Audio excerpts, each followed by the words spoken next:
I'm the dude. So that's what you call me. Are you a virgin? Yeah, not since I was 10. Are you there, God? It's me, Margaret. Come on to the coast. We get together, have a few laughs.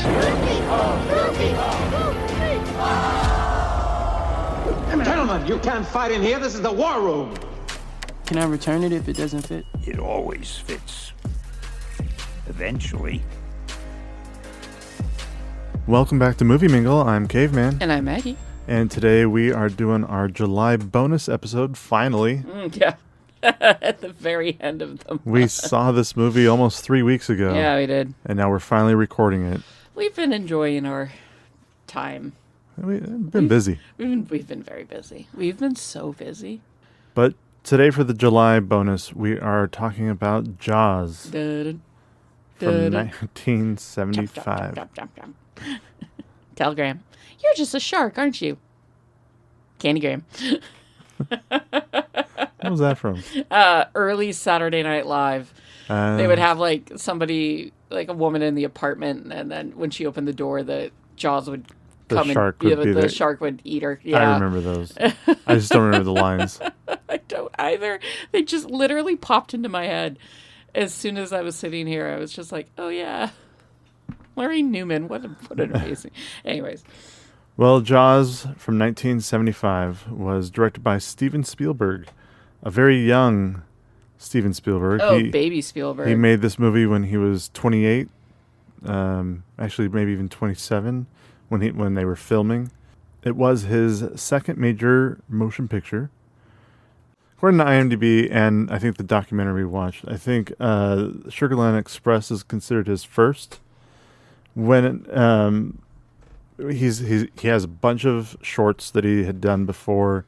He had a bunch of TV movies that he had done before, including Duel, which is one of his most famous, or I don't even know if famous. I don't know a lot of people have even seen Duel, but it's a really good movie. But people know about Duel. I think people know about Duel. They know that God, I hate that I can't see you. You don't have to look in my eyes today. Well, oh wait, this works. Does this work?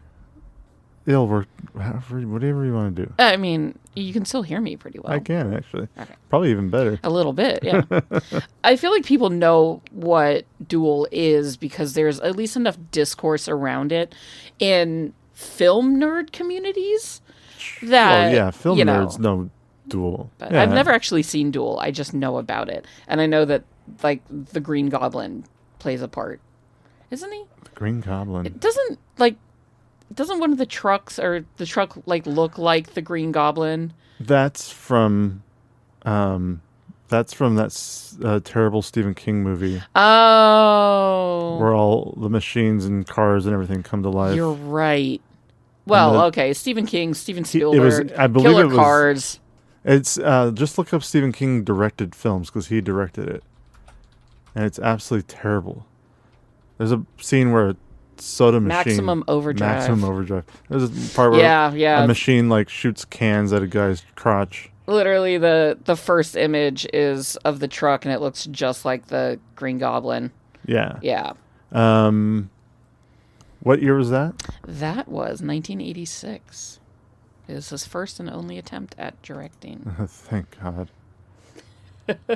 Stick with the books. I mean, nerd. For what it's worth, it got a 14% on Rotten Tomatoes and a 24% on Metacritic. So, but yes, Sugarland Express, his first movie, and there were two producers from Universal who had talked to some directors before they even got to Spielberg. First, they met with John Sturges, who directed The Old Man and the Sea, and then they moved on to Dick Richards, who had worked on some stuff that I'm not really familiar with, but he essentially kept referring to the shark as a whale. Yes.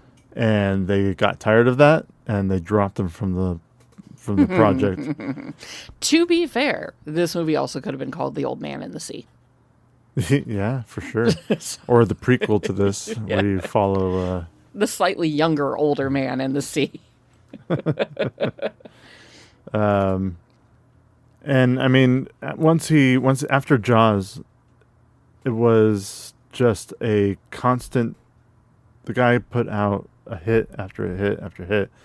Close Encounters of the Third Kind, 1941, Raiders of the Lost Ark, and all of its sequels except for the last one. E.T., The Color Purple, Empire of the Sun, Hook, Jurassic Park, Schindler's List, Saving Private Ryan, Minority Report, Catch Me If You Can. I mean, I think those are my favorite of what Spielberg did. Oh, all of those? Well, of course. Yes, Maggie, all of those. Every are single my one of those favorite. movies are my favorite Spielberg. But then, well, I'm just saying because Yeah. after Catch Me If You Can, it was True. like it Things started. are a little off. I mean, he did Yeah. He did get to do like War of the Worlds, which had its moments. Munich. I never saw that, but I remember driving through when we would go to Universal Studios and Oh, we would yeah. go on the studio tour because he always went on the studio tour. Yeah. And they would take you through that set piece of that destroyed like neighborhood. Across the street. So when you watch Psycho, and you're looking at the hotel, imagine Behind that. right where that hotel is, Yeah. and still is today. Right behind that is War of the Worlds, where the airplane crashed and there are people still in their seats and Yeah. luggage is everywhere. And It was a pretty gnarly fucking set piece. it was Yeah. and I think that's a real airplane fuselage too that they put on their back lot. Munich was okay. Never saw it.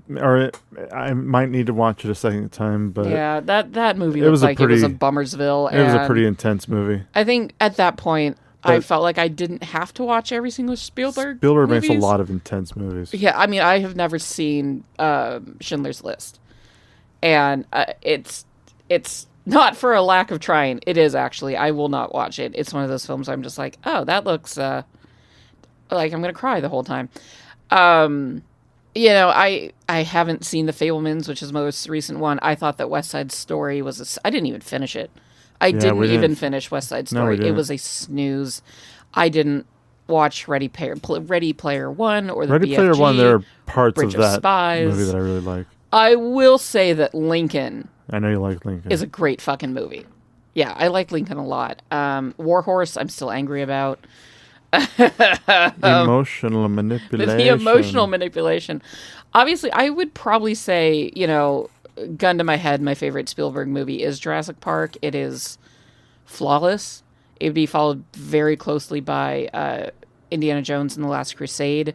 That is another great fucking film. I remember my parents always really liked the movie Always, which was the spirit of a recently deceased expert pilot mentors a newer pilot while watching him fall in love with the girlfriend he left behind. Starring Richard Dreyfuss and Holly Hunter and John Goodman. That was a movie that my parents... my dad loves Richard Dreyfuss, so he watched a lot of Dreyfuss movies and... So did I. I mean, also Spielberg films. You just kind of... You have to watch them, right? Like, it's it's kind of like Spielberg. required reading. Yeah. Like you gotta. Like, you have look- to read Shakespeare. You have to watch Spielberg. It's just the way of it. It's just the way it is. Yeah. But there's still like a good handful of movies of his that I still haven't seen. Oh, yeah. But But, I'd love to get to them eventually. I mean, like, I might not ever watch The Color Purple, but, I don't know. Whoopi Goldberg won an Oscar for that. That is and true. Yeah. Maybe I should check it out just Maybe to we see her should. performance. But then would we watch the musical version of it, or would we watch the... Unless somebody said you guys have to watch Yeah. the musical version. It's so worth it. Which I haven't heard. I will say that despite the fact that it is pretty much his lowest rated theatrical film, there has always been a very soft spot for 1941 in my childhood home. It is not in any way a politically appropriate movie. It's got so many racist undertones, but like half the cast of Saturday Night Live is in it, and John Belushi he steals the film. For me, 1941 is it's a really funny fucking movie and will always have a soft spot in my heart. But yeah, renowned for not being great, that one. Well, Jaws was originally written as a novel by Peter Benchley, who wrote the book in 1973. He was commissioned to write the novel in 1971. So from 71 to 74, 74 is the publication date. The studio bought the rights to the movie in 1973, a year before it was published, like they do. Mm-hmm, like they do. The two producers who had bought the rights, or who had, they both happened to both independently read it, and then when they got together, they couldn't stop talking about it, which is why they bought the right, or got the studio to buy the rights for it. The timing, the way they do it, like buy the rights in 73, it's published in 74, and the movie was released in 75. And there was so much talk about the book by itself that by the next year, there was a movie ready for it already. Yeah. So, of course, there was much anticipation for this movie before it came out. Kind of like the modern blockbuster. Speaking of which, one of the awards that this movie has is the Guinness World Record for being the first blockbuster. Yes. You and I have watched Superman and Fantastic Four this summer. Yeah, I'm going to see Superman again this week. Enjoyed our own summer blockbusters. Yeah, I mean, we've the blockbuster obviously has been around since longer than our lives have been. If Jaws Sure. was the first, but it's always that. It's always that thing, right? Is like, what are the big blockbusters going to be? What are going to be the surprise ones? What are going to be?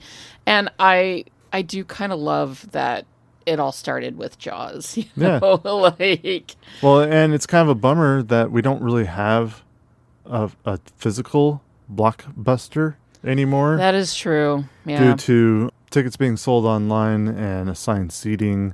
There's no reason to wait out on the patio. No, there's not at all. The front patio all night before. But we used to. Man, we fucking used to. The first have, Avengers movie, I remember just sitting on the front outside. I think.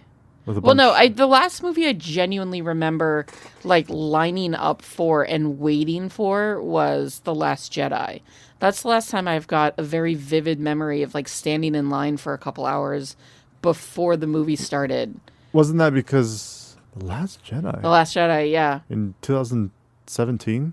That That was the second movie, right? Yeah. Yeah, 2017. Yeah. That was the last time I remember like actively standing in line. I don't. Why did we stand in line? They had assigned seating back then. They did not. No, they didn't. Assigned seating really became like really like pressed and enforced, especially at our local movie theater. After during and after COVID, that was when they took to assigned seating. It could have no. We were doing it way before then. I just remember very vividly. Are you sure we weren't like trying to get into IMAX and they? Nope. We just. No, it was at our local can't theater, understand why and we we were would standing in line. That's why I'm saying stand that in was the line. last time I really remember doing it. I remember because I commented on this woman's R2-D2 dress who was standing in line behind us, and it turned out that her husband has a life-sized R2-D2 that he takes to places so we've met them before, so we were chatting about the various times we'd met them. And I've got a picture of us standing in the lobby in a line waiting. I kind of wish we could get rid of it, honestly. No, Like, I it love is such a pain in the ass No, it's sometimes. not. It can be.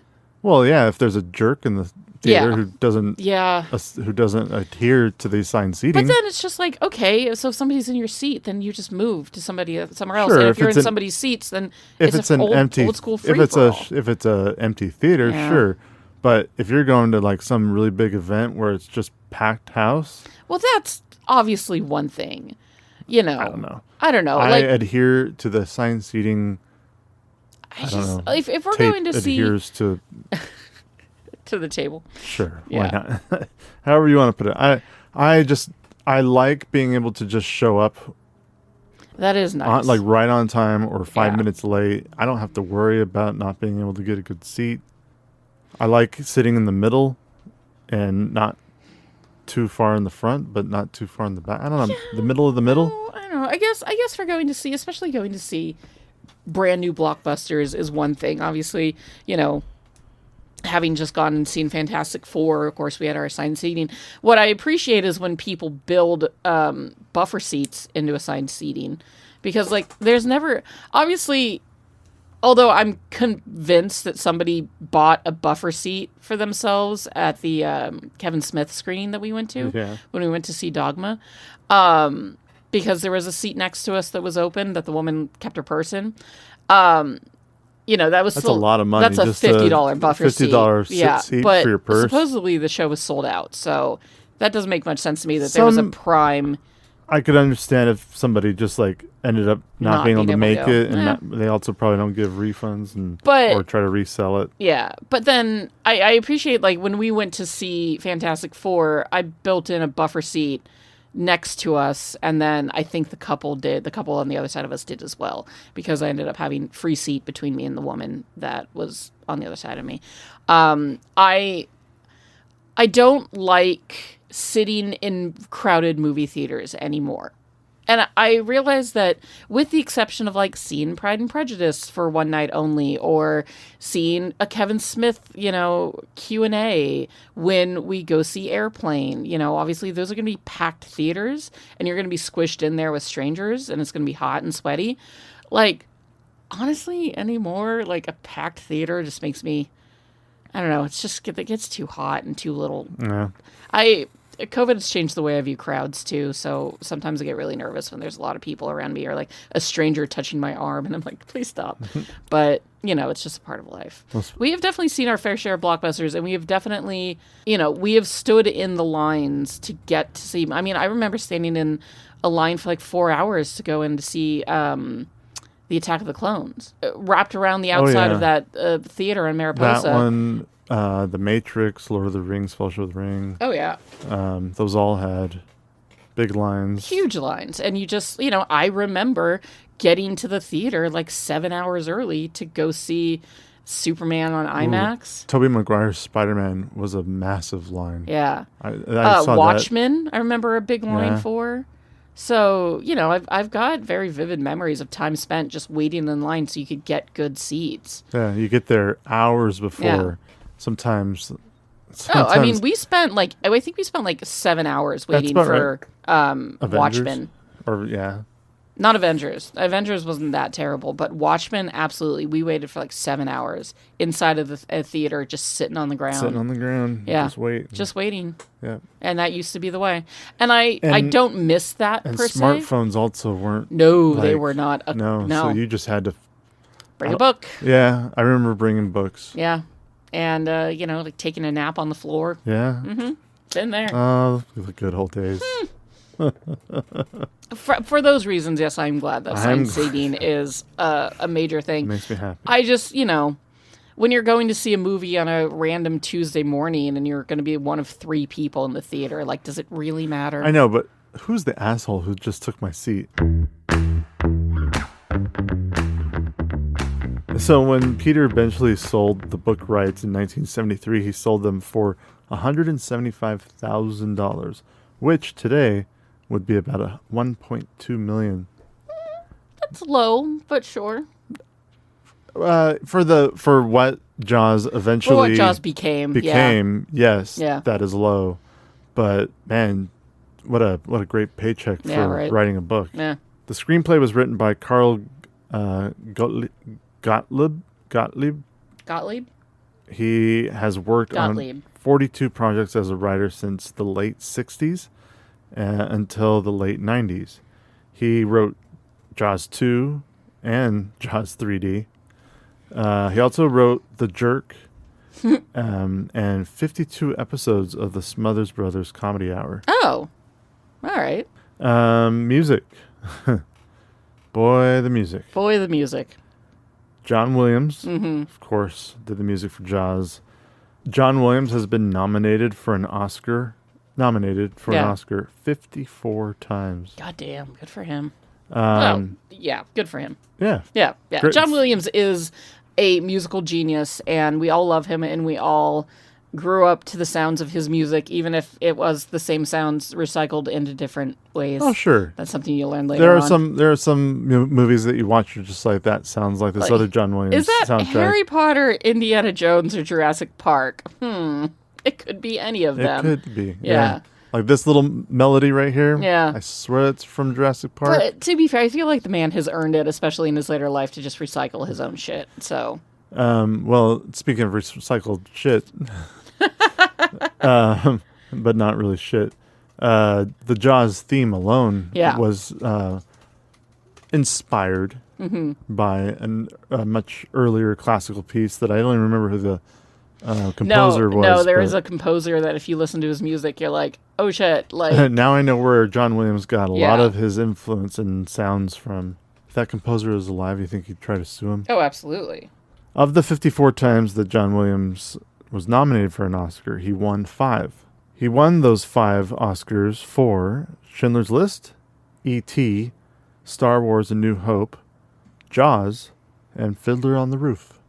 If I were a rich man. I've never seen Fiddler on the Roof. Well, we're going to do more musicals in Yeah, we are. season 2. Fuck yeah, we are. Cinematography was from Bill Butler, who died at the age of 102. Damn. Bill Yeah. Butler. Work until the end? He had an Oscar nomination for One Flew Over the Cuckoo's Nest, which came out the same year as Jaws. So, but Jaws was not nominated for cinematography. Yeah. But he did not win he also didn't win the award that year. It went to Stanley Kubrick's Barry Lyndon. Butler had worked on 85 projects since the early 60s, and he was a cinematographer on films like Grease, Lipstick, Stripes, The Omen 2, Rocky 2, 3, and 4, The Sting 2, which we've talked about in our Sting episode, that the sequel was rough. And then he also worked on one of the many A Streetcar Named Desire films that they've made over the decades. His was the 1984 one with Treat Williams. Treat Williams? Yeah. Was Treat Williams. He was also in 1941. Yeah. And he also died like a couple years ago. Yeah. He's not around anymore. He also was a cinematographer for Child's Play, Hot Shots, and Anaconda. Wow, what a varied career this man has had. More. Yeah. Well, Yeah. at 102, good for him. He didn't do all of them at 102. He did every single one of them at 102. Wow, that was a rough It year. was a rough year. Rotten Tomatoes has Jaws at a 97% from critics Of course it does. and a 90% from audiences. But to bring us all back to Earth, Letterboxd gave it a 3.9 out of 5, Interesting. which is essentially like a 78%, Yeah. which is interesting. I am kind of shocked it wasn't on the main list. Metascore of 87, which is not as low as Letterboxd, and 8.1 out of 10 on IMDb. The thing about Jaws is that it is the first blockbuster. It's been around for 50 years. People to the fucking love this movie. There is absolutely a handful of people out there that like Jaws is their living room's theme. You know, like it's Jaws is, you know, I there's, still haven't met these people. well, I don't know. I have. There's tattoos and there's, you know, people fucking love Jaws, right? Because it is such a classic film, of course it's going to be rated really high on all of these things across the board. I don't think that a lot of older people use Letterboxd. I could be wrong. I mean, I don't know what their age demographic is. Filmmakers use it. But I feel like that's also a place where they can kind of be really honest about, like, do I love this movie for the rose-colored nostalgia that it brings, or do I want to look at it in a realistic way? That being said, I think that anything under a 4 for Jaws is a little ridiculous because it's such a great film. It is like it's not just like, I don't know, maybe people are viewing it differently when it comes to like actually, although I also feel like you kind of have to give Jaws like 5 there are stars, certain right? movies where yes they're constantly talked about being these amazing movies, and they're always on, like, you know, they're always at least like the top 50 of a list. I mean, Jaws is top 10 greatest films of all time. It's always making those lists, and there's a reason for it. Yeah. It really is a good movie. Yeah, it is a good and movie. especially Yeah. for how many problems they had with Oh, the behind the scenes making of this story is fascinating. I kind of wish we'd finished this documentary we were watching on Disney Plus about it, which, considering it's been 3 weeks since we've watched this movie, we probably should have finished that documentary. That's probably what we should have done last night before bed. Really should have, to just help watch us, this, like, remember. yeah, jog our memory, like. Like, yeah, I wrote down a couple of notes that I was like, this makes no sense to me. I've seen Jaws probably a half dozen times, and I've seen it once. Yes, and my son and I are going to go watch. We have a local theater that's playing Jaws in 3D. Yeah. And so my son has never seen it, and I thought it would be a lot of fun for the two of us to watch that, especially in 3D. I've never seen Jaws in a movie theater, let alone in 3D. Yeah. Actually, the great thing about that, Jaws is one of my boss's favorite films.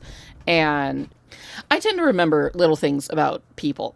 And so she had told me once how much she loved Jaws. So when I found out that like the day that they released tickets to, be able to go see Jaws in 3D, I told my boss, I was like, hey, my husband and my son are going to go see Jaws in 3D. And she's a very professional woman. She, we're not allowed to have our phones out on the clock.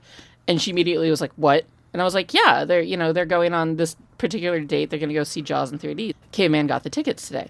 And she was like, oh my God, what? And she immediately got on her phone to buy tickets for her and her husband. Like, boss, GM be damned. She was like, I'm going to get these tickets. This is more important than anything. It was more important than anything for her. And it was the cutest thing.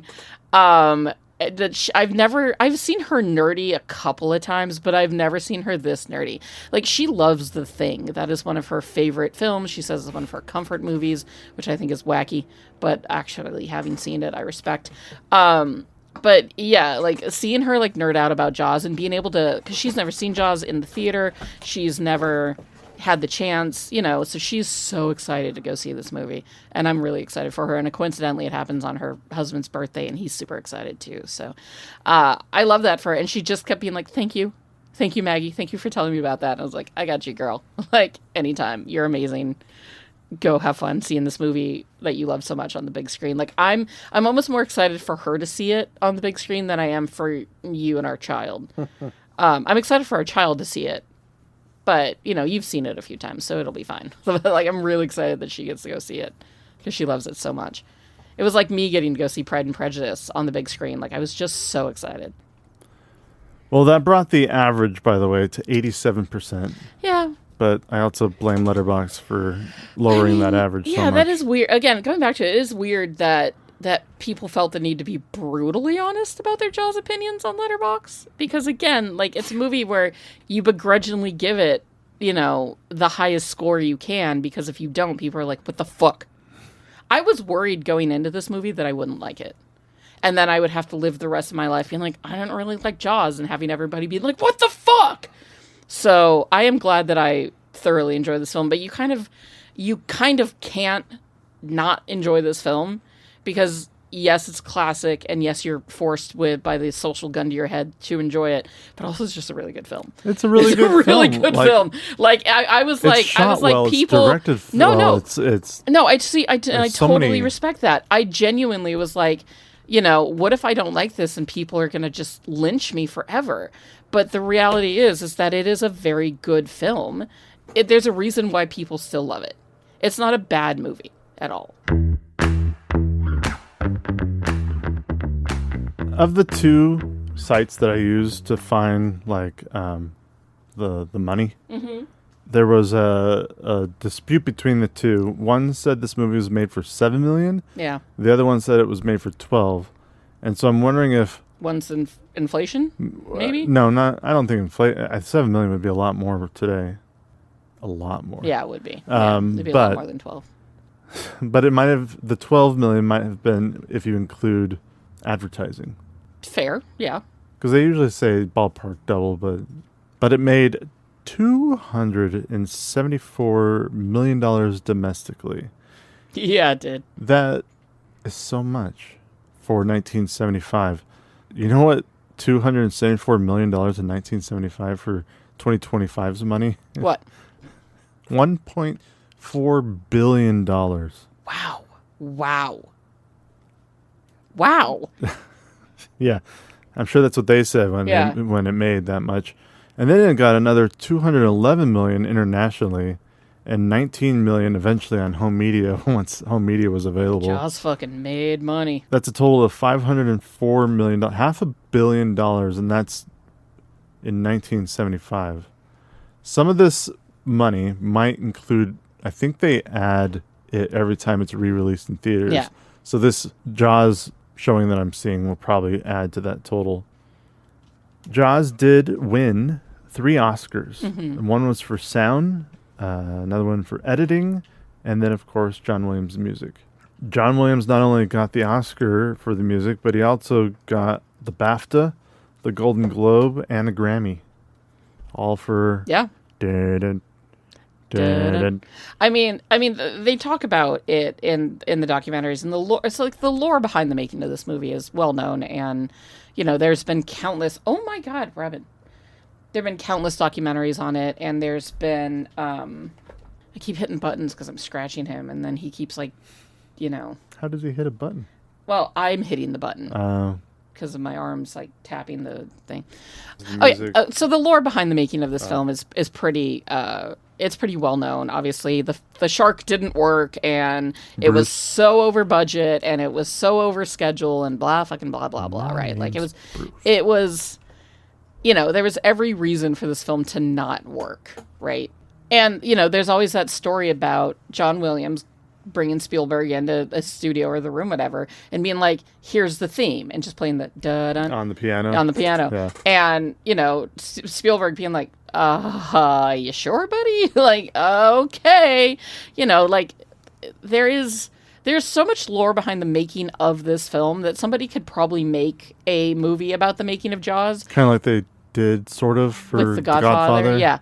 And I think that it would be a fascinating film. But, there are, again, countless documentaries.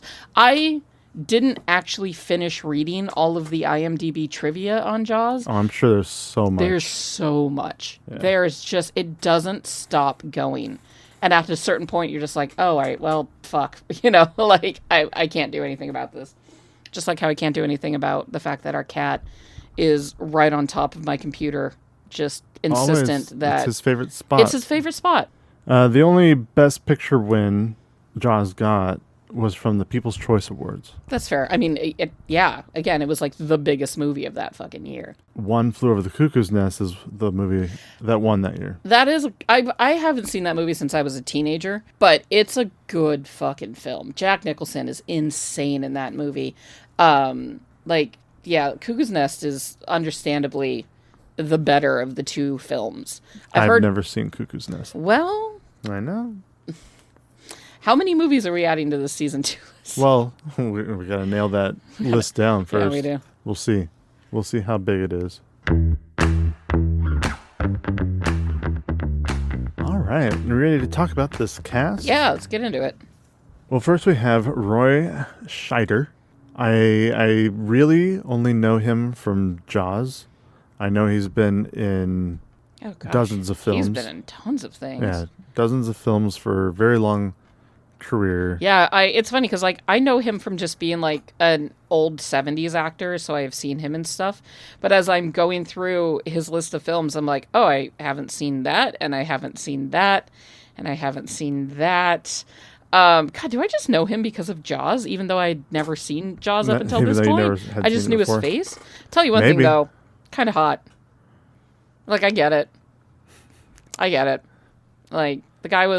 The Brody was kind of hot. I don't know him from any of his other roles on IMDb. I'm sort of like, oh, I guess he was in one episode of Family Guy. Yeah, that was it. I believe he is gone now. Yes. Yeah. He was just one of those great 70s character actors that made it big with, one good film and hopefully enjoyed his life, I mean, he's in his top 4. He's got Jaws 1 and 2, The French Connection, which I've never seen, and All That Jazz, which I've never seen.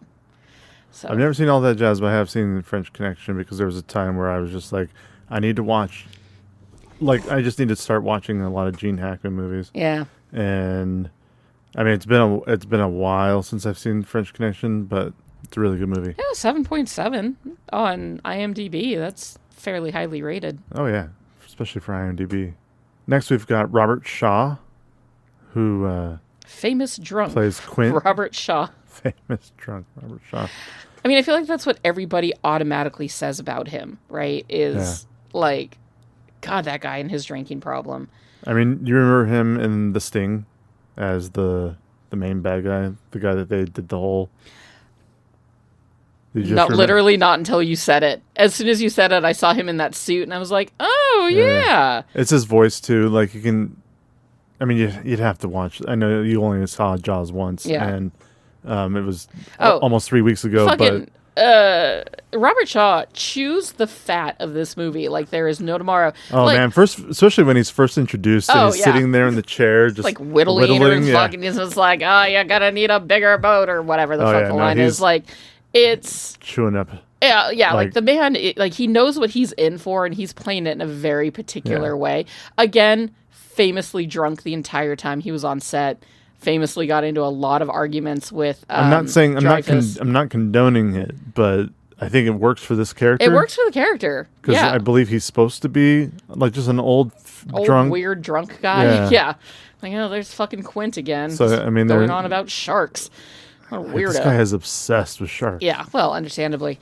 Understandably, yes. Of course, if I went through what he went through. Yeah, the speech that he gives about... it's famous. It's his famous Yeah, but speech. it is so good. Like, it's famous for a reason because he owns your attention for the entire breadth of that speech. And you're just like, oh, fuck. That's when he goes into, like proper acting mode. Yeah. And, like, okay, for this, I get a really good scene stealing moment of just all this dialogue it's just me, camera's going to be on me, and you want to hear the whole story, you listen. And he wrote that too. Like, did he really? Yeah, he basically like sat down with the screenwriter and like punched up the speech, and the screenwriter, the scriptwriter is like, yeah, they've got like one or two lines of the original script are in there. The rest of it was all Shaw's. Wow. I didn't know that. Another thing about that whole speech is that people didn't know about the story of the USS Indianapolis until this film. It was not common knowledge. I didn't know his story was based off of a true story. Yeah, like that was an actual ship that was, it was on the very secretive mission of taking the bomb over. And so when it got into trouble, they couldn't call out for help. And, there were people that were like, my son was on that ship, my uncle was on that ship, and we didn't know that's how he died. Now, of course, they did take some liberties. It wasn't all sharks that killed the survivors. It was, it was some sharks, but it was also just like being out in the water and drinking seawater and going insane and trying to kill each other. And, like, the sea's a rough place to survive, so it wasn't just the sharks, but that part was a little, padded up. But yeah, like, people didn't know about the history of the Indianapolis until, like, it became, it was put into the biggest movie of the year, the biggest movie of ever. And people were like, oh shit, that's what happened? The other couple movies that he's, because he's got a big old acting credit list, and I know I haven't seen a lot of them, but a couple of his other well-known films that he did were A Man for All Seasons, where he plays King Henry VIII, and Battle of Britain. I mean, other than The Sting and Jaws, I don't recognize a whole lot of his stuff. I kind of thought that I would know these guys more than I actually do. I was like, oh, sure, I'm going to pull up their movies and be like, oh, of course they were in this. But yeah, I don't recognize much of his early work. My father's a huge classic movie fan, right? He's a boomer, so there's a lot of movies that he loved as a child that we grew up watching because, he sort of dictated the entertainment in our house. And I'm sort of shocked that Jaws was never on the list. Right, especially because he loves Dreyfuss. He was a big fan Spielberg. of Dreyfuss. Yeah, he loves 1941. Maybe it scared him. I don't know. I've never actually talked to him about why. Or maybe he found it boring. I could see some people just not being into this movie. out of boredom. Yeah, I don't get it. But, you know. I didn't say it made sense. That's very true. Very little about that man makes sense. Yeah, I would like to look into more of Robert Shaw's work because he was very good in Jaws and he was very good in The Sting. I haven't seen A Man for All Seasons, and, you know, I don't know if I ever will.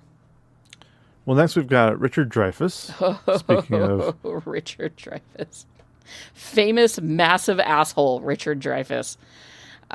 He was, but in his early years, I'm sure he was still an asshole, but yeah, he did, you know, early in his career. I mean, you want to see a really young Richard Dreyfuss, watch American Graffiti.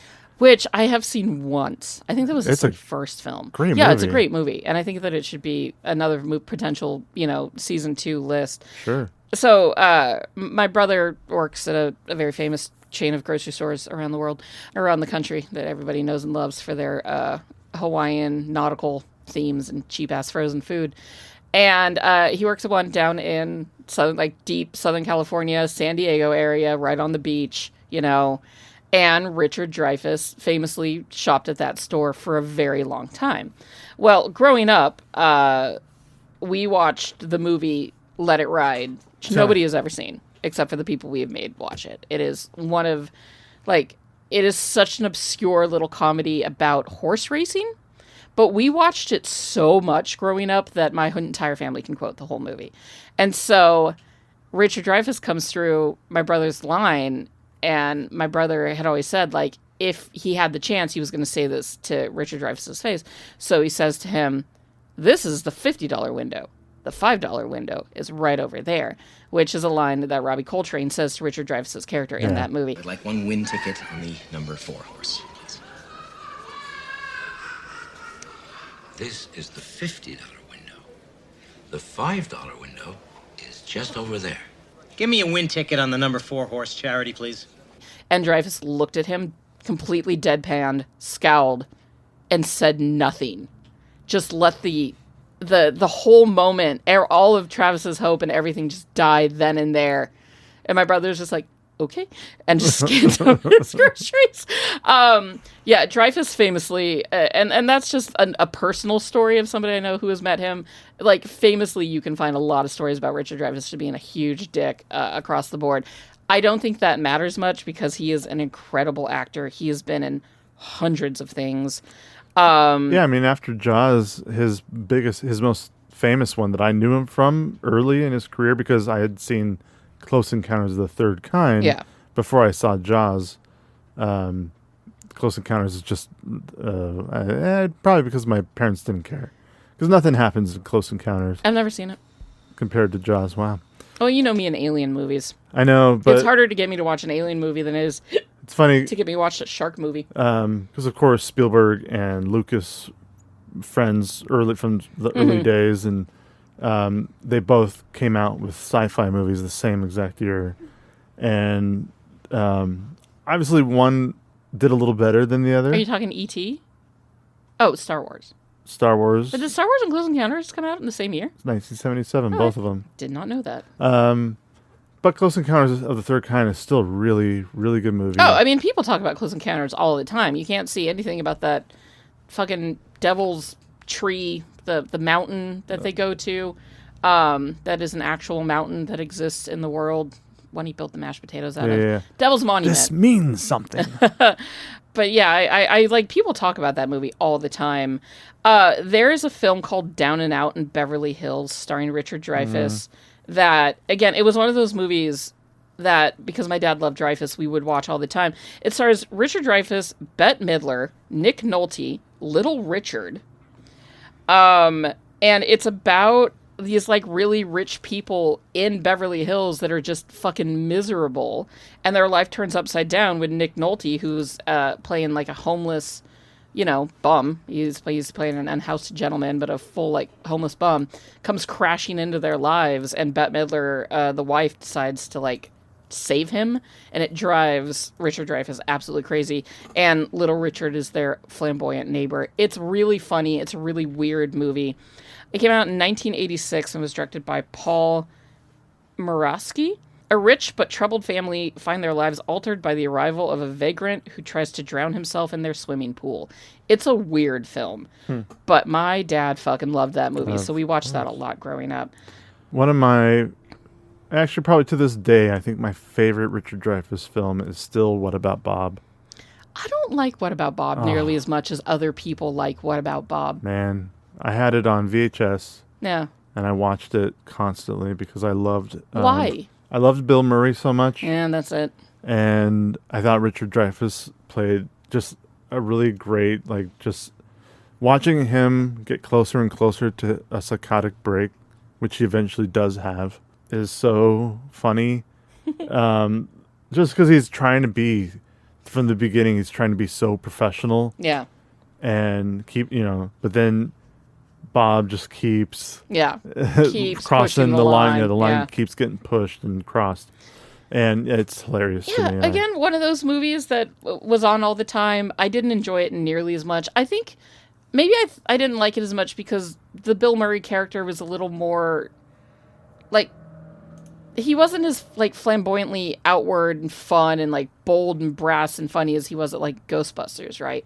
Venkman and Bob are two completely different characters. It's a different character. And I prefer the Venkman-esque side of Bill Murray to the Bob-esque side. Venkman is a very outward, just sleazy, smarmy, charming, a little gross.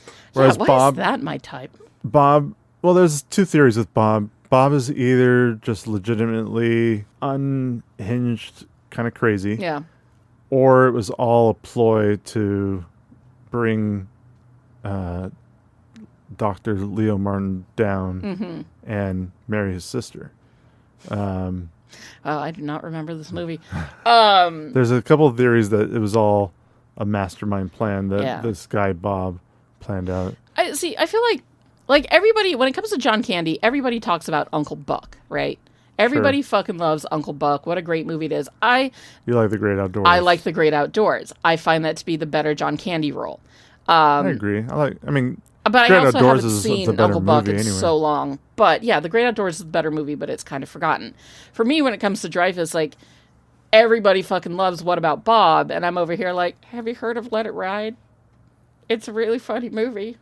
It is a funny, very clever movie, but and nobody's seen it. So I guess I've always kind of like. I think What About Bob is a little more laugh out loud kind of funny, where I think maybe I need to Let It rewatch Ride this is film. more of a smart.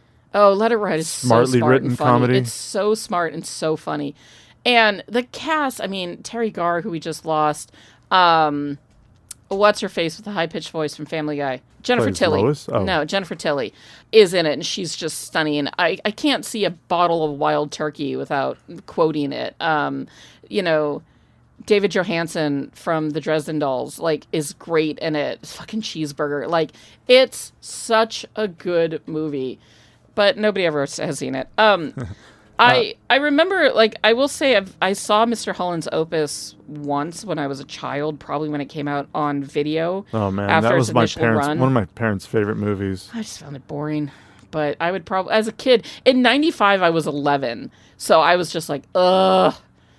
Like, can we watch a funnier Dreyfuss movie, please? I could see an 11-year-old not really caring about it. It's a drama. Yeah. I didn't see it when I was 11, but that same year The American President came out, and that is a great fucking movie. American President's so good. That fucking... Michael Douglas. Martin Sheen, Annette Bening. Yeah. Then you get fun, like, Michael J. Fox is in there. And then you forget that the senator, like the bad guy. The bad guy is fucking Dreyfuss. Yeah. As the senator who's trying Senator to come up. Rumsum. Yeah. He's trying to win. He's trying to win. He's trying to run for president the next term. And, that movie is... Spreads lies about him. Fucking... Shares photos of his girlfriend burning flags and... all that. I keep wanting to say Soderbergh, and I know that that's not it. Oh, directed? Yeah. It's on the tip of my tongue. Rob Reiner. I'm Rob Reiner. And of course, written by Aaron Sorkin. Sorkin. That's what I was thinking of. Which that makes sense that Aaron Sorkin and Martin Sheen went on to do The West Wing. Which, I mean, those first two seasons are some of the best fucking television ever. that show went where it went afterwards, but what are you going to do? Yeah, fucking Dreyfuss has been in 100 things. I'm always happy to see him in stuff. He is in Rosencrantz and Guildenstern Are Dead, which I'm desperate to get you to watch because I think you would love it, especially once we then watch Lion King one and a half. Yeah, as it makes me just giggle so hard. Yeah, like, Dreyfuss is great. Fucking Dreyfuss is wonderful. He's still going, he's getting up there in years. He just recently had to cancel his Shark Week due to health concerns. Yeah, due to health concerns. Yeah. The man's... He's getting up there. He's getting up there, but he will always be one of our, best American actors. And he's a huge asshole. I mean, he was born in 1947. The man's... He's getting there, Yes. But, yeah... 37. He was born in 1937. Really? It's 47. Sorry, I was literally looking at it. His birthday's the day before mine, but just quite a few years before. No, it was what's his face is the Lorraine Gary, who I thought was Holland Taylor. I literally wrote down oh shit, Holland Taylor is in this, and then I was like, wait a minute, she's 10 years older than Dreyfuss. Yeah, of course she was in Jaws 2, Jaws the Revenge. Amazon, she was probably in Jaws 3 as well, but or no, she wasn't. She wasn't in Jaws 3 because Jaws 3 is about the son. Who's played by I didn't watch one of the Quaids, but not the good Quaid, not the best Quaid, and not the good Quaid. It was the other Quaid. I remember seeing Jaws 4, I think, as a kid. I just have a vivid memory of it, or I just have a vivid memory of a shark movie. Maybe it was Jaws 2. I couldn't say, but I remember seeing it as a kid and just being like, I don't know about this. I very recently went through Wikipedia and was like, what were the Jaws sequels like? Because people talk about how the Jaws sequels just get worse and worse and worse. The second one makes a little sense, although it's quite repetitive. The third one is out of the box fucking crazy, and the fourth one is flat out insane. This time it's personal, which is where that line comes from. Because that was the tagline on the poster, was this time it's personal, and it has become a part. The shark is officially going after people. The family, which is dumb. But she mainly, her career mainly was Jaws 1, 2, and 4. Yeah. And 1941. Those are the ones that she's known for. She is hysterical in 1941 as the beleaguered wife who's just trying to keep her house from falling apart. But spoiler alert, the house literally crumbles. It's very funny. She stopped working after Jaws the Revenge. Which, yeah. Who blames her? I mean, indeed. She is still around. Yeah. And, good for her. I hope she's enjoying whatever the hell she's doing. Apparently, Marty McFly's mother was named after her, which is just the little trivia thing that popped up. But I really thought that was Holland Taylor at first. I was like, oh, good for her. And then I was like, oh, wait a minute. That's not. The math doesn't mathing there. So in the book, famously, there is an affair between Ellen Brody and Hooper. So between Lorraine Gray's and Richard Dreyfuss's characters. And they cut that out because they're like, well, it's unnecessary. And honestly, I'm glad for that because that is a very unnecessary side plot to have this young shark expert just come into town and shack up with your wife. If I was Brody, I'd be like, here, shark, here's a meal for you. Woohoo. And dump Dreyfuss into the sea. But so I'm glad they cut that out. I thought that Lorraine Gary was a babe in this movie, though. Babe. Jaws itself is a perfectly encapsulated story. The shark comes and causes problems. They kill the shark. The story ends. No need for sequels. No need for sequels. Especially because they're like, it's rare for a great white to be up this way. Right? They say it. They're like, this is very highly unusual. But by the third time, you're like, is it? Is it unusual? Because the shark's back. So, what are we doing here? The shark is back. So, okay. But when you're a studio... And your movie the first blockbuster, your movie is the first blockbuster ever. They were going to want that fucking money. And it makes $1.4 billion in today's money. Yeah. Domestically. Of course, they're going to be like, can we make another one of these? Yeah, can we make 9 of these, please? It's not the last time. I mean, studios are still, fucking Disney was like, Marvel, put out more stuff. And Marvel's like, don't make us, please. And they were like, do it anyways. And, or after Barbie, Mattel wants to make a bunch of toy movies. Yeah, because they didn't understand what made Barbie so special. They thought it was I mean, it was kind of Barbie, but it was also the story inside Yeah, it was Barbie. absolutely the story. So if you're going to make a Matchbox or Hot Wheels movie yeah, it better be fucking good. with a story that's as good as Barbie, but that's the thing. It won't be. Yeah. We know it won't. Unless you make it, the best you can do is make it a really good kids movie and then just bring in the family audience for a fun and hope kids that it's movie. that, right? Just make a fun kids movie. There's many reasons why Barbie did so well, and it had less to do with the toy than anything else. I was worried going into this movie. Again, 50 years old. I've never seen it. I was genuinely worried going into this film that all I would see was the parodies. Right? Because I knew Jaws Sure. more as a movie that had been made fun of and parodied by every other film since. Than I actually knew of the entire story. I'm glad that because like that has hurt previous films in the past, you know, where I'm like, oh, I've seen that and I've seen that and like I've seen people make fun of that. Luckily, that wasn't the case, and it actually did suck me in to what is a very good story. But that being said, anytime I quote, "We're gonna need a bigger boat," I am quoting Clerks when Randall says it as he is swirling a tortilla chip around a jar of salsa. Salsa shark. We're gonna need a bigger boat. Like that's how I know that line is the Kevin Smith movie, not, you know, Jaws and what it's from.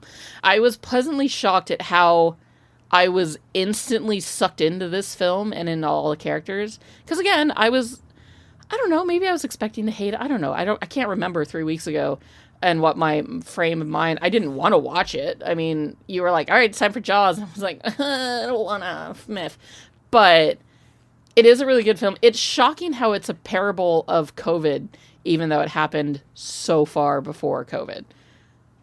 25 years, you know. There are very good parallels. Yeah, like, it's sort of crazy. Just all of the nonsense about we've got to keep the place open. We've got to get that money. I would hate living on that island. And even more so, I would hate traveling to visit that island. As they were showing all the people like flooding onto that little island for the day and all the cars and all the people and how packed the beach was, fucking I would be miserable. I hate crowded beaches. Yeah. I would hate being stuck in the traffic. You know, I would hate trying to walk through town and just have everybody wandering around. Like, you'd be like, oh my God, let's go to Amity for the weekend. I'd be like, no, let's go on the off Sounds like a season. It's nightmare. nicer. Yeah. Let's go in the fall when it's pretty. Like, I heard there was a shark too. Yeah, because we would just like walk on the beach Yeah. and Like, just enjoy the peace. yeah, just enjoy the nice breeze. Go to a couple of the little shops. We don't eat at need a to be little there in the dead restaurant. of summer. God, no, in the heat. Ugh. Being surrounded by a bunch of screaming 70s children. Ugh. God. Like, no, thank you. But they did a really good job at setting up that little town.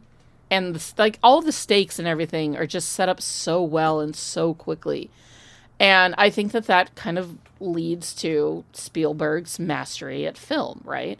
Like, these days, Spielberg is Spielberg. Like, he makes movies and he wins Oscars for them, or at least he's nominated, and like people care, but they don't really care anymore.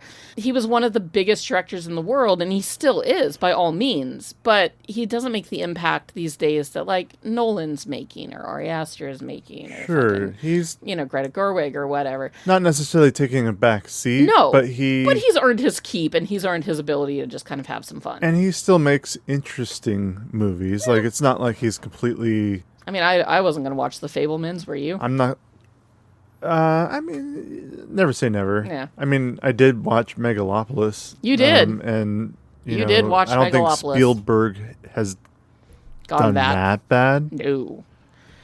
But, But, art is 1941 is pretty bad. subjective. Yes, it and is. there are people who swear that they like that movie. And I'm like, well, okay. all right. Well, I mean, you loved Eddington, and everybody That's else that right. I've seen Everybody it, else and is it's like, boo, oh God, no, this is it was so garbage. bad. And you're So, over here yeah. like, I actually really enjoyed it. But, But my whole point is the that validation, though, that I get on Instagram and Threads when you were talking about how much you like, when I read other people's Oh. say how much They liked they Eddington. are praising it, so I'm like, okay, I'm not alone. Yeah. At least I know I'm not the only one. Yeah, I mean, I don't think you need to be surprised that like my 19-year-old coworkers weren't into it that much. But anyways, No, I don't expect them to. my whole point is that Spielberg is a great storyteller. There's reason behind it. There is reasons why he was one of the biggest directors of all time, right? There's reasons why his name will go down in Hollywood history forever. You know, Spielberg will never be forgotten because of and the this stories was the they tell. movie And that this was the movie launched that got his- him there. And like I said, when I was reading off all those Yeah. movies that he did after Jaws till Catch Me If You Can, They're great Banger fucking after movies. They're banger banger after after banger banger. after banger. I guess it's sort of neat to, you know, I think I've said before how neat it is to go back and see some of the actors as younger men, right? It was neat to see Spielberg as a young man, just desperately trying to get this film to work. You know, Bruce was the worst co-star any of them had. You know, like everything went wrong, over budget, over schedule. Like this could have killed his career. And I think a lesser director wouldn't have done it as well. But this guy had a vision. he had a vision. And here we are talking about it 50 years later. Because he did do like a handful of really low budget things before even getting to this. I think at $12 million, this might have been his biggest budget that he had worked with, which is a big thing to give a new director for a studio to It really is. trust a new director, very young, inexperienced. Talked about it earlier, but I think it was Sugarland Express. Mm-hmm. Even though it's not a highly rated film or very much talked about film, but it was enough that the producers, after seeing were it, intrigued. They were intrigued Yeah. by this And young look director. what he's done and since. He also eagerly wanted this movie while it was still in the other guy's hands, calling it a whale. I don't know how much he may have been constantly bugging or talking to the producers, and but he had expressed so much interest in this film. He was excited to make this movie, and I think that also helped him get through it. Determination. I would not be able to say. You can't say that you can see the shark making any kind of because it had so many problems. None of that's on the screen. Yeah. The shark Because is they a had- hidden beast. They had to cut for it all so long. out, and yeah. that's the wonderful thing about it. It's like Alien, the first Alien movie. The best part about those creepy creature movies, is that you don't see the creature. Yeah, you don't know what's It's attacking. not till the end that you finally see it. And the first time that you see Jaws come out of the water and lurch at Dreyfus. No, at Chief Brody. Yeah. It's a great shot. Yeah, the way it like pulls back. And totally believable that it's a shark. Yeah. Oh, absolutely. That's the other thing too, is that it looked so realistic. The shots that they get of it swimming underwater. Yeah. Well, they also used real life great white shark footage they got from explorers in Australia. Yeah, that's right. Like when the shark's attacking, quote unquote, Dreyfus in the cage, it's an actual great white shark attacking like a model that had been prompted to attack, which is why it actually does look smaller on screen because it is a smaller great white shark. But when it's pulling the stuff they got to make it look like it was pulling their buoy. Yeah. While they're trying to. Oh, it's fantastic! Just the scene in the little lagoon was terrifying in its own right. Yeah. Like all those. First of all, the kids. The fact that he fucking kills a kid. He kills a kid and a dog. Yeah. And you're just like, wow, those are a girl, a kid, and a dog. Yeah. And then later, like a fisherman. Yeah. And then the guy that was trying to save Brody's son. There's this. Like, if there were shark attacks, and by the way, if I lived on that island and there was one single shark attack, I'd be like, you kids are never swimming ever again. Oh, wow. There really is a graphic of all the different people that he has killed and things. Huh. Yeah, no. It kills a dog. Kills that dude. Kills Quint. That's a big fucking shark. That is the size of that boat. They needed a bigger boat. I'm going to post this graphic. You really should. That's wonderful. On my Instagram stories. I think in the documentary that we were watching, I think it was Steven Soderbergh was like, I've seen Jaws on the theater 31 times. And it's like, all right, settle down. But I get it, you know, the amount of times I've seen The Fellowship of the Ring in theater, like I get it. But they were pointing out, like, when the first woman is killed, right, and she's that violent death of her getting just pulled back and forth, and then she disappears under the water and the water goes calm again. Genius. Just that bell ringing on the buoy and just silence as we've just watched this carnage like it never happened. That was spectacular. One thing that I wrote down in my notes was they say that women are too over emotional to do anything, but like every single one of the men in that town were bitches. All of them were little bitches. Like, but we need to open up. But what about the money? I was like, all of you guys suck. That mayor sucks. Like, how does he stay mayor? Because he's mayor still in Jaws 2. I would be like... A child's death was not enough. And... Well, it never is these days. All he needed was a shark. Mm-hmm. Like, first shark that's caught, good enough. That's it.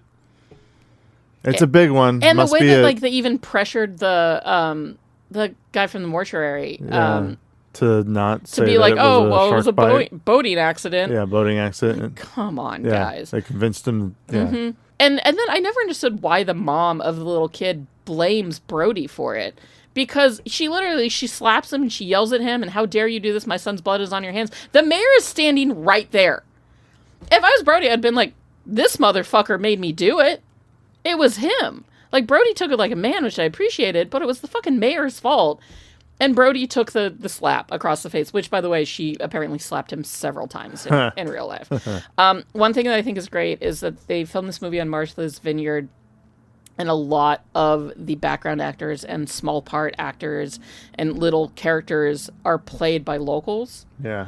Including that woman and the little boy who plays her son. Both locals. Wow. Yeah. Could you imagine? For the rest of your life, you're just this local kid. You didn't audition. Yeah. I mean, he may have auditioned from the town, but like, yeah, you're not he wasn't like flown out from North Dakota or some shit. Like, right. We found the best actor in the world to play this kid. No, they were just like, we need a boy, you. We need a kid who can just run into the ocean. Yeah, and then get killed. Yeah, but then you grow up, that actor just like... Well, I don't think he did much more after that. In fact, you don't have to. I'm just saying, like... You're just that kid Like, forever. I have a friend, I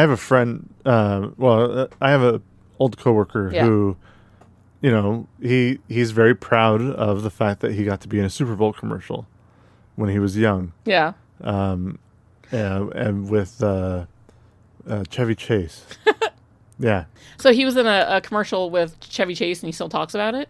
Yeah, of course. Well, yeah. I mean, to be fair, I have a friend online, Sup Scott, who performed in one of Madonna's halftime shows at a Super Bowl in like Indianapolis, and he brings it up. It's not like you year. Try to go on and do other things that have to do with what you just No, but did. if you have a really unique experience, you It's talk about it. a very unique experience, and if I got to grow up and be, I got to be the that would be a kid who fascinating, got killed by the shark. That would have been a fascinating documentary, which unfortunately can't be made now because it's been too long. But if somebody had gone to that town like 10 years later and been like, give me your stories of the filming of Jaws, because they hated the fact that after a while the production there became a nuisance to the town. I bet. Martha's Vineyard seems like a very sleepy town. I know it's a touristy town. Well, this was before it became a tourist town too. It was when it was a sleepy little. It was a sleepy little tourist town, but it wasn't what Martha's Vineyard is today, where it's where the Kennedys go and it's where all the famous people go. Is that Jaws' fault? It's partly the fault of Jaws, but not entirely the fault of Jaws. I think an argument could be made that they're ramping up their own tourist destination post Jaws kind of caused what Martha's Vineyard has become today. It's a part of the story, but it's not the main part of the story, from what I gathered. But it would have been interesting to go back and hear the oral history of the town when it came to filming Jaws. In fact, the woman that plays Alex Winter, is that the character's name? Oh. I think the boy's name is Alex at the very least. And if it's not, and I got it wrong, you can yell at me at movieminglepod@gmail.com. The mom of the little boy went into, several years later on in her life, went into, a local restaurant And she saw on their menu board a sandwich called, like, The Death of Alex Winter, or whatever the character's name was. And she went, oh, I played his mother in that movie. And then the guy who played the kid came out from the back and was like, I played that kid. Oh, my God. And it was the first time they reunited, because he owns this little restaurant, and she just happened to wander in. Yeah. But it was the first time they'd been reunited in years, because, they just hadn't crossed paths again. And I think that that's very sweet, actually. What a wholesome story. But it would have been really interesting to get the oral history of the town before it turned into what it was about the making of Jaws. And although we have some of those stories, I'm sure we're missing quite a few of them, too. They said in that documentary that, the reason why there's so much behind-the-scenes footage is because one of the locals who was, like, in charge of watching all the kids, she was, like, the school marm who was there on set to keep all the kids corralled, was filming with her home camera. Oh, wow. And that's why there's so much footage of the making of Jaws, is because, she just happened, she was an extra in the movie, and she was the kid wrangler, and she was just filming for the sake of memories. And who knew that 50 years later that sort of footage is gold. Would now be part of a documentary like that. And just part of the history of one of the biggest films in Hollywood. Nobody knew when they were filming this what this movie was going to be. Of course not. Which is why they weren't doing it. And she was just because she wanted the memories of it. Of course, yeah. Yeah. It's crazy. It's a crazy story. I don't think that in this day and age there is a chance for a movie like Jaws to sneak up on us. I mean, they're like little indie films by little indie directors still can make a huge splash, absolutely. Yeah. But we'll never see another Jaws again, right? We're never going to see this little film come out of nowhere and knock us all on our asses. Oh, you never know. I don't know. Never say never. I guess you're right. Never say never, but there's there was a higher chance of it happening in the 70s. We have so many like really great directors right now. That is true, but they're all gobbled up by big production companies, and everybody knows the next film that Ari Aster is making, or Robert Edgers, and everybody knows. But that also gives room for, there could be that kid, that 27-year-old kid who really gets interested in a book, or you never know. What are the chances that he's going to get to be the one? You never know. You never know, but I'm just saying that, like, thanks to the internet, thanks to social media, thanks to the way that Hollywood is ran now, we're never going to have another Kevin Smith. We're never going to have another Jaws. We're never going to have... We're not going to have as many, maybe. But, I don't know, I feel like... Can't say never. I just, part of me wonders if they're ever going to... there's ever going to be somebody filming in a small town, and 50 years later, they're going to be like, oh my God, what about Attack of the Sloth? And what a great maybe not movie in it was. America, but there could be that small little Icelandic town that is true. Was sleepy one day, and then this movie becomes so... I mean, think about Twilight, how touristy Forks has turned into. I try very hard never to think about Twilight. What do you think about those townspeople who lived in Forks? They didn't film it in Forks. No, but Forks became... famous because of it. Yeah. People came from all over the world literally to just travel from go to all Forks. over the world to go to Forks, Washington. And you know what sucks? Forks, Washington. There's nothing out there. Apologize to our Forks, Washington listeners. Oh, there's nobody from Forks. But oh my God, sparkly vampires! Fuck you, Stephanie Myers. Eat my butt. But anyways, yeah, I don't know. I just feel like time and a place, right? Like it's all a time and a place. Lightning in a bottle. Lightning in a bottle, and Jaws is lightning in a bottle. Is it ever going to strike twice? Yeah. We can sit here and we can talk about all the behind the scenes calamity. We can talk about the impact that it's made, but everybody has already done that. I just know that genuinely, this was one of the scariest movies you've made me watch for the podcast. Wow. I was terrified. When Dreyfus is underwater... Oh, sure. I jumped so hard when that face popped out. I was fucking terrified watching this movie. And I kind of knew how it ended. I mean, I know the shark dies, but still, I was just like, Jesus fucking Christ. I was What's terrified. Jaws or Hereditary? I would say Jaws.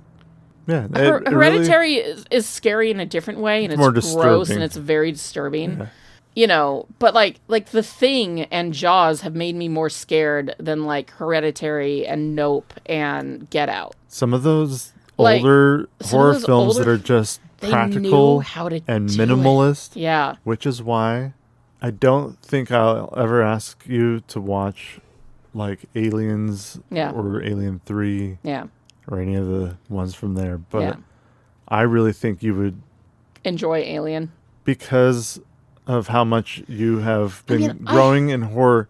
But if you thought Jaws was a good movie, and I do, you enjoyed it even though it also scared you. Yeah, I think the same could be said about Alien. I have seen Alien as a younger kid, you know, like I've seen parts of it, so I'm not like going into it completely blind. But yes, I will watch it with you if you watch the Eras tour with me.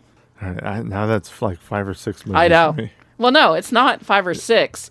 No, it's we've one discussed movie. This before. It's one movie for We've one discussed movie. This before. Yeah, one movie for a movie. I will watch Alien if you watch the Eras tour. I mean, for God's sakes, Taylor Swift is the reason why I wanted to watch Happy Gilmore 2, which, by the way, annoyingly, is great. Really annoyingly. It starts out like you're like, it starts out a little rough, and you're like, okay, they're making some of the same jokes. Doing the same thing. Okay, it's kind of fun. Whatever. It takes a turn. Yeah, like halfway through the movie. Goofiest. Yeah, because at the beginning you're like, okay, it's all about getting money for his kid, blah blah blah. But then it takes a fucking turn, thanks to Benny Safdie, and it becomes something great. And I told people all day, I was like, I'm really sorry I have to tell you this, but Happy Gilmore 2 is kind of wonderful. Like, the cameos are fantastic. I enjoyed it a lot. Bad Bunny had no right being as good as he was in that role. And he was in it so much. He may have stolen the movie. Him and the other professional golfers absolutely stole that movie. The professional golfers and that old man commentator and post fucking Malone. That was my favorite thing, because you could see that this old golf commentator who has to be 190. I mean, the man is a bag of bones, and he's sitting in this ridiculous outfit next to Post Malone being Post Malone, and it's hysterical. And the entire time you can see just the smallest little grin on the old man's face because he's having the time of his life. I hate that I loved Happy Gilmore 2 as much as I did. The only part that I could say I kind of was kind of getting over, I think it was an editing choice with them doing flashbacks to the first movie. The flashbacks were interesting. You're making this for a very specific audience. Yeah. They've seen it. Well, but maybe not. Maybe they were making it for people like, you know, the young people that are like, well, Travis Kelce's in it, I have to watch it. There's a couple jokes that I felt like it was fine that they had to hold my hand through. Yeah. To reference the first movie. Yeah, that is because true. I was like, oh yeah, I forgot about that. Because we didn't watch the first one right before. So in that case, if you don't want to spend the time to rewatch the original. Yeah. It does help. Yeah, it does absolutely help. Sense. But then there are like jokes like with fucking Carl Weathers' son. Everybody had a son. That was everybody had a son. Everybody from the first movie's son was in this movie. Well, that's what the Naked Gun is going to be too. Yeah. It's everybody's son, and I cannot wait to see the Naked Gun. That is so far the funniest joke, and that's just in the trailer. And hopefully it's not the funniest. Oh, joke. I'm pretty sure it's going to be absolutely insane, and I'm so excited for it. But yeah, Happy Gilmore 2 is shockingly, annoyingly wonderful, and I thoroughly enjoyed it. But I'm all saying this is because Taylor Swift posted on her Instagram stories, which she never does, talking about how funny it is, and I was like, oh my god, I have to watch this now. If she likes it, I'm going to love it. And she does, and I did. Well, I think she has Well, yeah, to she like likes it because Travis Kelce's shirtless and covered in honey in it, too, which wasn't something that I was angry about. The man is objectively handsome. Like, he's no, Anson Mount, but he's objectively handsome. Yeah, I will do whatever she tells me to do because she is my god. And I bet you she likes Jaws. So, Maggie. Yes, honey. After your first time watching Jaws. Yes. What would you give? I am giving Jaws a solid 4. Solid 4? Yeah, it's a solid 4 movie. Delightfully on the edge of my seat. Well done across the board. Obviously iconic and famous for a reason. It's still not, I'm never going to be like, oh my god, what we should watch tonight? Jaws. I might watch it once or twice more in the rest of my life, but it's not like my new comfort film or anything. But I understand now why people love it so much and why it has stood the test of time. It is a great film. I'm really, really glad that I watched it. And, it's not going to prevent me from going in the water anytime soon, but, Jaws, man. Fuck yeah. What about you, honey? I would also give it a 4. See, it's a solid 4 film. It is a solid 4 film. I thank you for insisting that I watch it, I guess, and for broadening my, I call myself a movie fan, but there's so many of these big movies I haven't seen, and you're doing your best to try to get me to see them, and the whole time I'm like, no, I don't want to. But Well, if I can get you to watch Alien, then I can get you to watch 2001: Space Odyssey. Never say never. Never. I don't want to waste any minute of my life watching that movie. Eventually, we're going to run out of movies to watch. And then we will shut down this podcast, and we will never have to worry about it ever again. No, we're doing every movie. Nope. No, we're not. History. All 1001? Absolutely not. Like, I'm sorry. I do not care about 2001: A Space Odyssey. I don't care about it whatsoever. I'm never going to watch it. And you're sitting over here like, but like, do you really want to make me watch that movie? I'm going to be pissed off the whole time. Do you really want to get into the argument that movie is going to cause us? Because you're going to be like, you have to watch it, and I'll be like, fuck you. We're broadening your movie yes, horizon. we are broadening my movie horizons. But I know I'm not going to like that movie. And besides, I've seen it because it's been parodied so much that I know how it ends because of Community, for fuck's sakes. Like, I don't need to see it. But Jaws. Great movie. Was great. Yeah, and I really enjoyed watching it. So, Maggie. Yes, Caveman. I have 2 questions for you. Hit it! My name is Oscar Isaac, but my full name is Oscar Isaac Hernandez Estrada. I said to Hollywood, you can pick 2 of these names. Guess what they went with? The white ones. I'm half Guatemalan, half Cuban. Or as casting directors call that, ethnically ambiguous. According to them, I can play anything from a pharaoh to Timothy Chalamet's daddy. You know that joke, a priest, a rabbi, and a minister walk into a bar? Yeah, I could play anyone in that joke. I loved him on SNL so much. He was so good on that show, and I want him back. That was such a fun episode. And I think about the skit where he's a little meatball man made of meatball meat, literally daily. It makes me so happy. I'm a little meatball man, and I'm made of meatball meat. Well, Maggie. Yeah. Yes, honey. First question. Yeah. Would the presence of Oscar Isaac have made the movie Jaws from 1975 a better film? No, because, like, it already is a near-perfect film. And if you're just shoving Oscar Isaac in there like they shoved Leonardo DiCaprio into fucking The Great Escape in Once Upon a Time in Hollywood, it would just be weird. Like, he doesn't have to be in every movie, and he didn't have to be in this one. Well, second question. Mm-hmm. Who would you have had Oscar Isaac play? So here's my thought, right? We recast it completely. All right. Oscar Isaac, absolutely Brody. I can see it. Yeah, totally Brody. He's got the charm. He's got the worried face. He's got a jawline that could cut glass. Absolutely. Just, he would be Brody. I think, like, a young, like, not young, but like a 2010 era's Jeff Bridges would be the perfect Quint. Because, like, imagine Jeff Bridges delivering that monologue about the Indianapolis. That would be incredible. Yeah. Fucking amazing. And then for Hooper, I think we should have some fun with it and go Michael B. Jordan, because that would be fucking hot. Because I want to see Michael B. Jordan and Oscar Isaac wet together. Wet. Get wet together? Real wet together. Gotcha. That would be great for me. Wet in the ocean. Yes, in the ocean. Yes. Yeah, that's what we're calling it. Yeah. Mm-hmm. And then for Ellen Brody, you'd have to get like Amy Adams or Jessica Chastain, because like the chemistry with Oscar, unbridled. Chemistry with everyone, unbridled. And then the shark could be made, but the shark can still be Bruce. No, that's good. Yeah. I'm glad Bruce can come is back. sticking around. Yeah, absolutely. Hello. Well, hi. Name's Bruce. It's all right, I understand. Why trust a shark, right?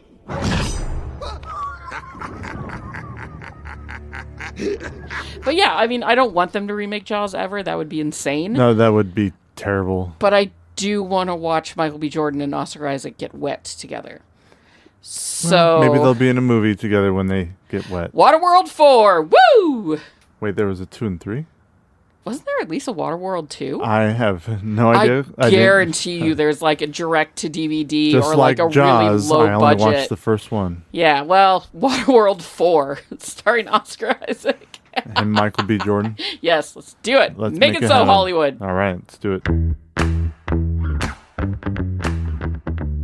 And that has been this month's bonus episode of Movie Mingle on Jaws. Chomp chomp.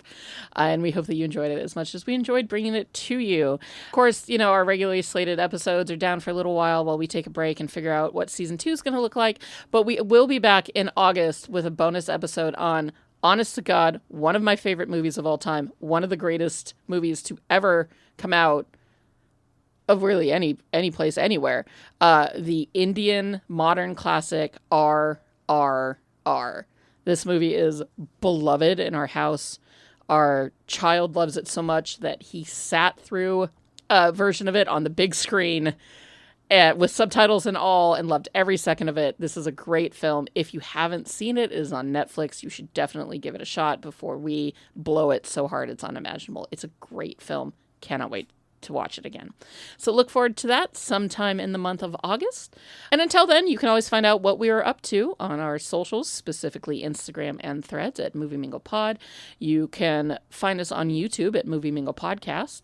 And you can always write us any of your thoughts, questions, comments, and concerns at movieminglepod@gmail.com. We love getting your emails, and we love, just literally any contact with our fans. Until we speak again, take good care of yourselves in this crazy, crazy world that we are living in. Be kind to each other. Have fun. Go to the movies. Enjoy the art. And remember, if there's a shark attack, stay out of the fucking water. Oh my God. Now go mingle. Bye. Are you an effective team? We are an effective team. Let them fight. How did you just do that? I'm a really good lawyer. Here on Caladan, we've ruled by air power and sea power. On Arrakis, we need to cultivate desert power. Welcome, Mr. Beach. What's that bond? I'm a little confused. Well, we wouldn't want that, would we? I don't want to brag, but I will. I was in the Avengers. The Avengers? Yeah. That's great. Thank you. What is that? I'm gonna make him an offer he can't refuse. Toga, toga, toga.